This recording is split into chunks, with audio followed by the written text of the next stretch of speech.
बिस्मिल्लाहिर्रहमानिर्रहीम। व्यूज अस्सलाम वालेकुम। ਅੱਜ ਅਸੀਂ बना रहे हैं चिकन और आलू दियां टिक्कियां। ਉਹਦੇ ਵਿੱਚ आलू उबालने ने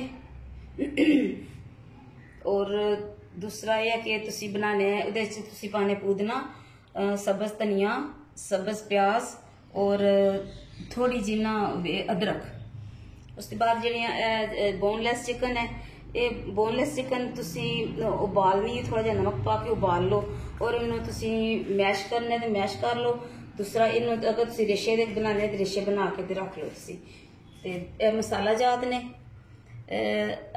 सब्ज मिर्च, सुरख मिर्च है और नमक, साबुत धनिया, जीरा और अदरक लसन जिहड़ा है वो खुशक जिहड़ा उनके पाउडर है।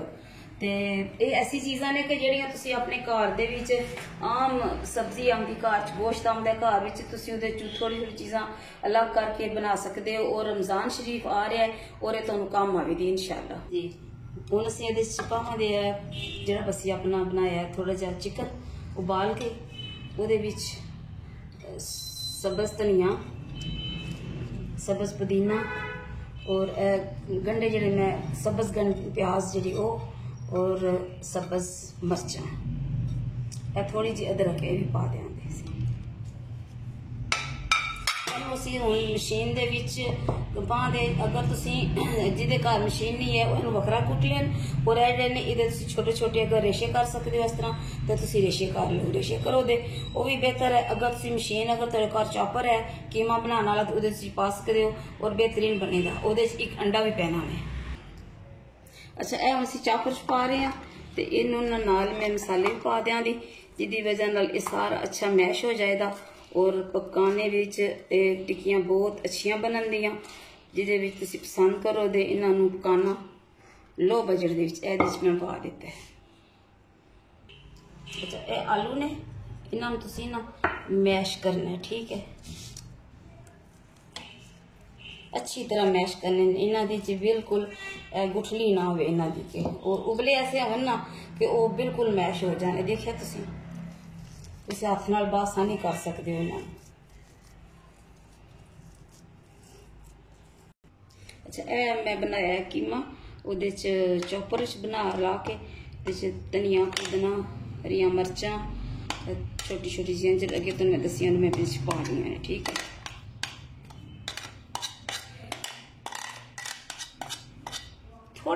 थोड़ा जा भी हो तो काफ़ी सारा कीमा बन जाता। देखा थोड़ी जी चिकन दी बोटियां आई तो काफ़ी सारा बन गया है। वो सारे मसाले पा देंगे एक बार इस वास्ते कि मैं तुम दस चुकी हूँ कि मसाले याद केड़े हैं, ठीक है। इन्होंने मैं हथ नाल मैश करांगी इस वास्ते कि हथ नाल करना स्वाब भी हुंदा है। मैं तो कहनी हाँ कि मैं तो बड़ी कोशिश करनी कि मैं हथ नाल चावल वगैरह लोग चमचियां इस्तेमाल करते हैं, मैं हथ नाल खानी हाँ। है रोटी तो सारे हथ नाल खाते हैं, चमचियां नाल नहीं खाते, लेकिन कोशिश कराया करो कि तुसीं चावल वगैरह जो पकाते हो घर विच ये चीज़ां जो होंदियां ने ना चमचियां नाल खाण वाली चीज़ां जिहड़ियां तुसीं हथ नाल खाया करो। इस वास्ते कि स्वाब भी है और सारी सुन्नत नबवी भी है। और इहदे नाल और बहुत सारे बंदे मैं देखने कि अपने हथां तो दस्ताने पा के काम करते हैं, लेकिन जो कहने कि हथां दा लम्स है या हथां दी जिहड़ी है ना एक होंदी है पैदा होंदी है कोई ऐसी चीज़ पैदा होंदी कि जिहदे नाल प्यार मुहब्बत वधदा है। घर दे बंदे खांदे ने, खुश हो खांदे ने कि अगले ने बनाया प्यार नाल बनाया है और देखने वाले भी देखते हैं कि किस तरीके का बनया है, ठीक है।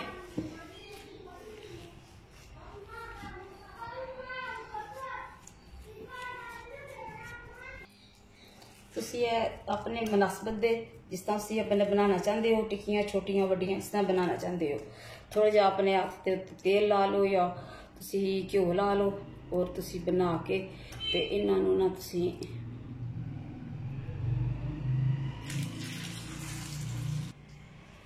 अच्छा ये टिक्कियां मैं बना रही हूं, ये बना के तुसी ऑयल पावांगे। तुसी ऑयल ले सकते हो, घ्यो ले सकते हो, जो तुम मुनासिब समझ नजर आती थी।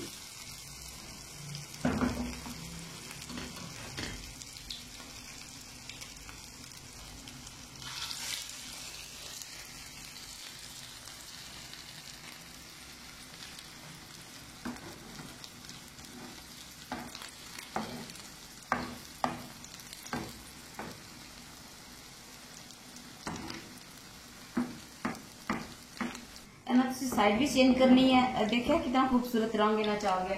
ਔਰ ਇਹਨਾਂ ਨੂੰ ਤੁਸੀਂ ਤਕਰੀਬਨ ਮੈਂ ਤੇ ਫਿਲਹਾਲ 3 ਪਾਈਆਂ ਨੇ ਇਹਦੇ ਵਿੱਚ, ਤੁਸੀਂ ਆਪਣੇ ਅਸਲੀ ਜ਼ਰੂਰਤ ਜਿਸ ਤਰ੍ਹਾਂ ਤੁਸੀਂ ਸਮਝੋ ਤੇ ਤੁਸੀਂ ਪਾਈਓ। ਔਰ ਇਹਨਾਂ ਨੂੰ ਜ਼ਿਆਦਾ ਸੁਰਖੀ ਮਾਇਲ नहीं करना है, इस वास्ते कि आलू भी उबले ने, ਜਿਹੜਾ कीमा है वो भी उबले है, बाकी ਤੁਸੀਂ ਇਹ ਚੀਜ਼ਾਂ ਦੇ वैसे बंदा इस्तेमाल करता रहता है। ਇਹਨਾਂ ਨੂੰ ਤੁਸੀਂ ਕੱਢ देखो ਇਹਨਾਂ ਦਾ कितना खूबसूरत रंग आया है। ਇਹਨਾਂ ਨੂੰ ਜ਼ਿਆਦਾ ਕਾਲਿਆ नहीं करना है, इस वास्ते कि ਇਹਨਾਂ ਦੀਆਂ ਚੀਜ਼ਾਂ ਪਈਆਂ ਨੇ ਪੱਕੀਆਂ ਨੇ।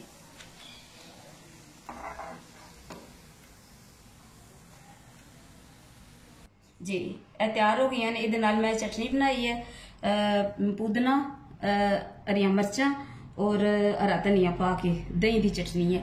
ਉਹਦੇ ਨਾਲ ਇਹ ਖੀਰੇ ਨੇ ਤੇ ਤੁਸੀਂ ਇਹ ਜ਼ਰੂਰ ਬਣਾਣੀ ਹੈ। ਔਰ ਮੈਨੂੰ ਇਹਦੇ ਕਮੈਂਟਸ ਦੇਣੇ ਨੇ, ਮੈਨੂੰ ਦੱਸਣਾ ਹੈ ਕਿ कैसी बनी है। ਤੇ ਇਹਦੇ ਨਾਲ ਹੀ ਮੈਂ ਤੁਹਾਨੂੰ ਛੋਟੀ ਜੀ ਟਿਪਸ ਦਾਂਗੀ कि ਤੁਸੀਂ ਮੰਗਲ और हफ्ते वाले दिन अपने घर के चौं कोनिया दे विच सूरत मुजम्मल और आयतल कुर्सी पढ़िया करो। ਉਹਦੇ ਨਾਲ ਤੁਹਾਡੇ ਘਰ 'ਚ बहुत बरकत होगी। ये मेरा आजमूदा है और ये नहीं है कि बस मैं अपने को कह रही हूँ, लेकिन ये है कि तुसी जरूर करना है, मेरी रेसिपी ट्राई करनी है और मेरे चैनल सब्सक्राइब करना है। और इहदे नाल हाफिज़।